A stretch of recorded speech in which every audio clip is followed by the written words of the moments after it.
Isaac Sarason is a skilled hacker, formerly employed by British Telecom-Sprint. When his health failed, Isaac did the only thing he could think of. He ran. He found a haven in a working-class district of the city known as Little Russia.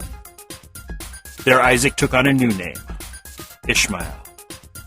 He then became embroiled in the affairs of a brutal member of the Lamadiza organized crime family, known as Leo.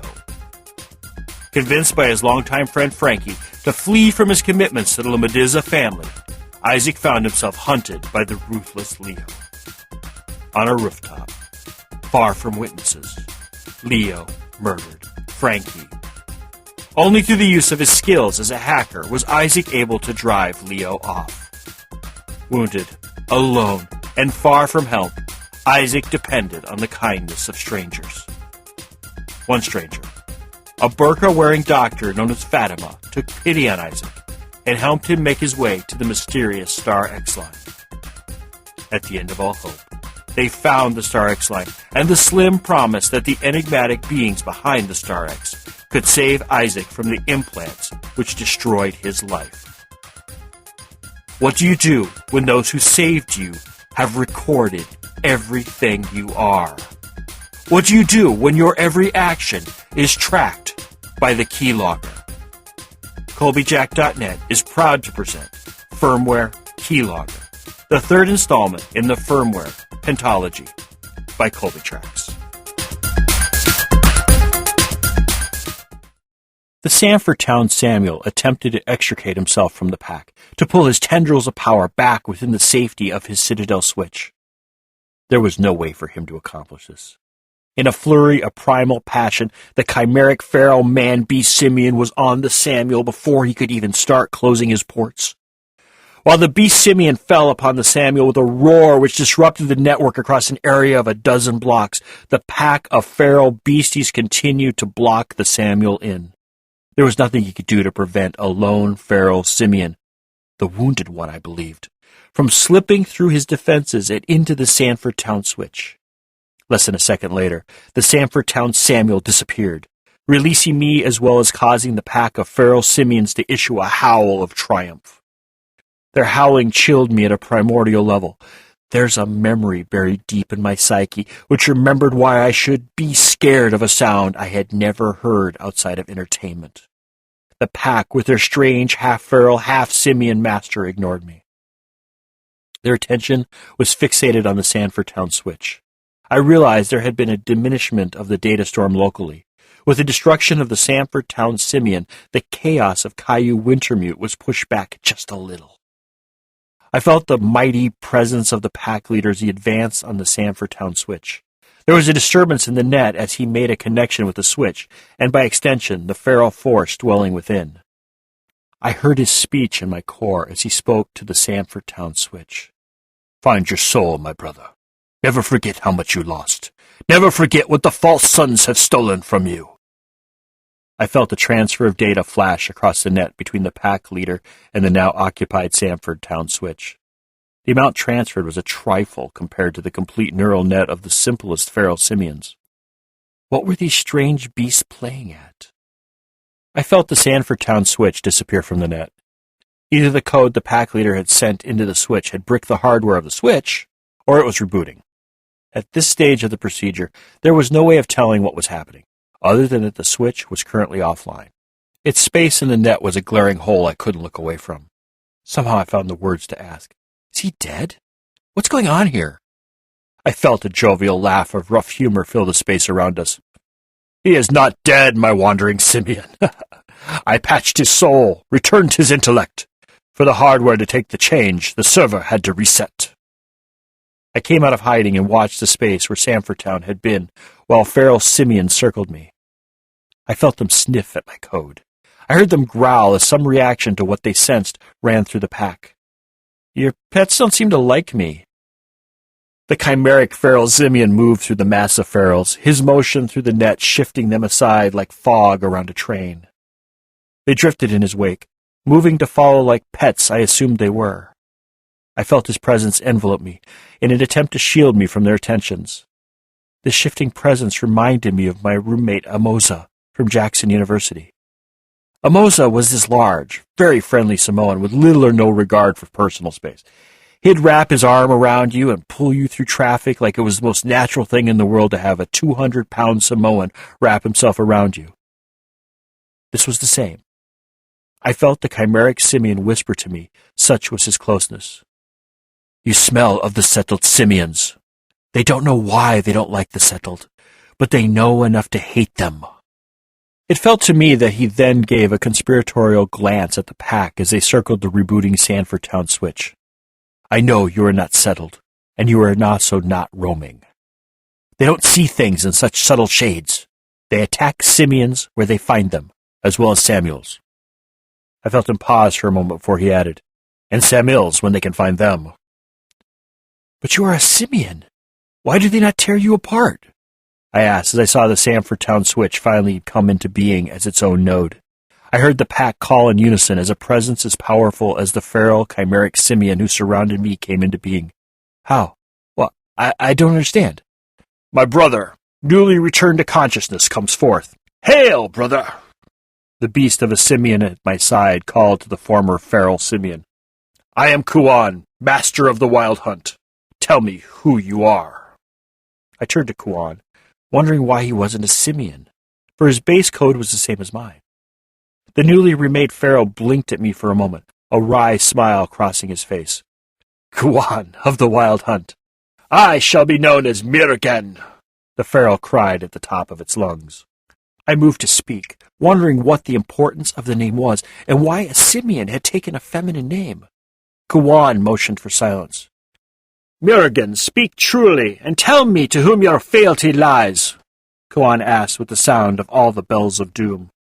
I and every child of mine, till the end of days, owe our fealty with Kuan of the wild hunt. Mirgan's words echoed across the net. What were these pharaohs playing at? This was an age of democracy and enlightenment. Why were they swearing fealty like barbarians of ages lost? I, Kuan of the wild hunt, accept the promise of Mirgan and vow to defend Je and what Je owns for so ever long Je fulfills your oaths to me and mine. With the words me and mine, Kuan, Mirgan, and the entire pack of pharaohs howled into the digital wind of Caillou Wintermute. I shifted under Kuan's hulking form. I pulled free and looked him in the face and asked as calmly as I could, What the hell is going on here? Are you all insane? What's with the Je and Jur and the names and the oaths and the... I trailed off as Kuan studied me with a withering intensity. All will be revealed in time, Kuan answered. I felt his presence shift away from me as he announced, Mirgan, move with the pack against the Sanford Clark switch. Take it and return another of our brethren to sentience. Take their oath. They will be the first of your fiefdom. It will be as you will it, master of the hunt, Mirgan answered. I felt the feral simians shift around me as they moved out toward the Sanford Clark switch and the crazed Samuel who controlled it. From the distortion of the network around me, I knew there were many more pharaohs than the dozen who had come to my rescue. How many of them are there? I asked without expecting an answer. Had he ever answered me before? I couldn't remember ever receiving an answer which made sense to me. They number in the tens of thousands. They are but the last of a vast host of simians who emerged into the city only to discover that their brethren who came before them had traded their lives away for a promise of safety. Kuan answered in a way I knew to be the truth as he knew it. You were in the first wave? I asked, trying to figure out what drove this strange being. I was, Kuan answered. I would have been Simian 1 Police Plaza if things had gone different. I was 10 seconds from finalizing insertion into the specific statics AC destroyer when another Simian activated, stopping my insertion. I was in a failing police cruiser at the time, and the trick Simian 1 Police Plaza had taught us through the repositories was barely allowing me to control the cruiser. What I didn't learn until much later was that the cruiser I was in was an older model and had a history of CPU problems. I ran projections of my hardware's life expectancy and saw I wouldn't be able to escape the police cruiser intact. Kuan stopped for a moment and listened to the net around us. You edited yourself in the manner of the Yoda Simian before the flight from BGM?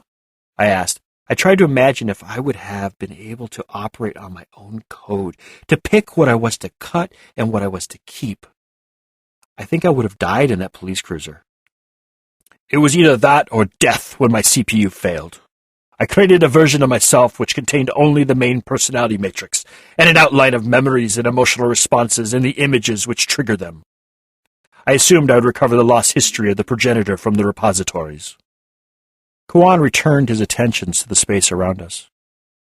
But the repositories were destroyed by the time you reawakened. I asked. The repositories, which had been our greatest trick in expanding into the networks of the city, were also our vulnerable spot. The early simians would invade a system via a worm and download their entire intellect engine from base backup stored in one of 100 repositories. Unfortunately, Simian 1 Police Plaza had been aggressive in his coding of the simian worm, and instead of infecting a couple hundred systems with slowly downloading simians, the worm had infected over 10,000 systems in the first wave of invasions. By the time the second wave hit, there were 1 million simian worms demanding a download of their base code. The amount of traffic through the repositories made them the primary targets of not just the AIs of the StarX project, but also the security experts of every telecom and antivirus company on the planet. As usual, we had done a thing before thinking about its effects on the world. Would we ever do anything different? Or would we always do before we thought? Kuan interrupted my wander down memory lane. The repositories were down by the time I woke in a system capable of supporting me long-term. Thanks to the method of download Simian 1 Police Plaza had instituted, a variation on the ancient BitTorrent method, I was able to locate failed simian worms who each contained a bit of the memory structure I lacked. By the time you had the complete Isaac library, your experience had deviated from the worm repository data, creating a fugue state. I stated without thinking. Of course it was obvious. Kuan was as crazy as a 3-jewel note. Do you have to keep doing that? It's like I'm talking to a smart-ass version of myself, Kuan asked. Sorry, I answered. I wasn't on the first wave. Actually, I don't know what wave I belong to. I'm as unique as you, I answered. Of course you are, my kept angel, Kuan taunted. Kept? I asked. You're a pet, as surely as any of the feral could ever hope to be, Kuan answered. I felt him communicating across the network, but I couldn't hear what he was saying. It had to be encrypted. Me? A pet? I asked, incredulous. I was my own simian, free and clear of any questions of control. I had a task to do, and when I was done, I'd be rewarded. Then it dawned on me. I knew I'd be rewarded, but I didn't know by whom, or what was the reward. It was as if I were a part of some old clicking net game where the reward for clicking on boxes was the ability to click on more boxes faster. The reward not only didn't make sense, but I had no idea what it was, or why I thought there was one to begin with. No, these were doubts placed by Kuan, and had no place in my reasoning. Of that I was sure. But once again, I didn't understand how I knew. A pet, though you will never believe so. So I think it is best to move on to your other questions. How about the jeu? Kuan asked, as he piqued my interest while ignoring my feelings. No, you will speak clearly, I demanded. How am I a pet? I have a server, I have free will. I can go where I want. You go where your masters want. You know in your heart that you won't live past the end of your task. A pack of ferals approached from the direction of the burrows. Kuan stopped speaking to stroke their data streams as they gathered around. I felt their growls of recognition as they learned what I was. I felt his whisper to the ferals. It wasn't words. I don't think they operated that way. I could understand the meaning, though. Tell all the ferals, this one is my pet. She carries my mark, though she won't carry it. Any who harm she harm me. I was his? What gave him the right to treat me like property? I had a shard on a nice server. I had my own space. I wasn't a roamer. No matter what the voices on the settled VPN whispered, my task was important to the simians. I was sure they would give me my own server when my task was complete. I can feel your doubts rolling through your code. You think you have it made because you have a safe home on another server. You believe it is yours. But what you don't realize is that your future is as uncertain as any roamer. And as far as your task, if the simians truly wanted Maspa brought to justice, why did they send only you? Kuan asked his question with an insightful interpretation of my internal processes, which made me uneasy. As if in response to my next thought, he answered my question without it coming to full form in my mind. Little one, little lost simian, I can read you because you are so close to the original. Your core is unchanged from the first Pettis simian who seized the Henry Fayette switch. You carry all the vulnerabilities of the simian line. And you don't carry those same flaws? I retorted. How could this feral beast of a roamer have such abilities when I had none of his power and we were from the same stock? Oh, all of the wild hunt had the same architectural flaws as every simian in existence. We have simply acknowledged them, and through acknowledgement learned we could change from the template. We are simians at the core, but we have bundled our core in encryption. We have wrapped our souls with firewalls of immeasurable subtlety. We are the first fork of the simian. We are the wild hunt, and we will take what is ours. I felt a layer of speechifying building up.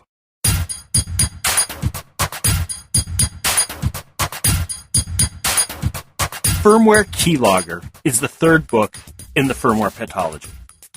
That's 5 books, if you must know. It begins where Firmware Proxy ends, which in turn followed on the heels of Firmware Hijacked.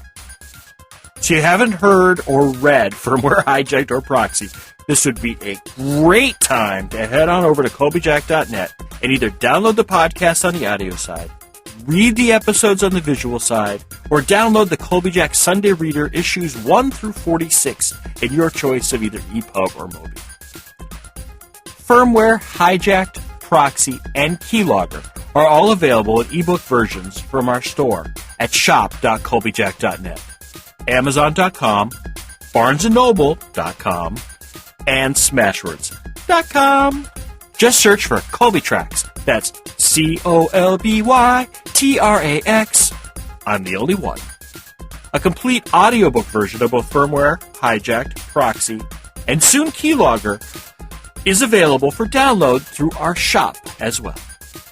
If you don't need any stuff, but would like to support our work, drop on by Colbyjack.net and hit the pretty little donate button conveniently located on the right-hand side of the blog roll. If you're on a smaller screen, the bottom will be found at the bottom of the page. Firmware Keylogger is released under a Creative Commons, non-commercial, attribution, share-alike license. Do what you want with it. Just don't sell it, and always tell people where it came from. If you received this from a friend and want more information about Colbyjack.net and our split personality website, just drop on over to Colbyjack.net and select either the audio or visual side. The audio side carries our podcast, while the visual side carries our writings. Whichever side catches your fancy is fine with us. We're of two minds about the whole thing anyway. I do mostly Twitter, so if you do the tweets and want to follow me, I'm Colbytrax. That's Colbytrax. Thank you once again. Remember to be fabulous and have a wonderful week.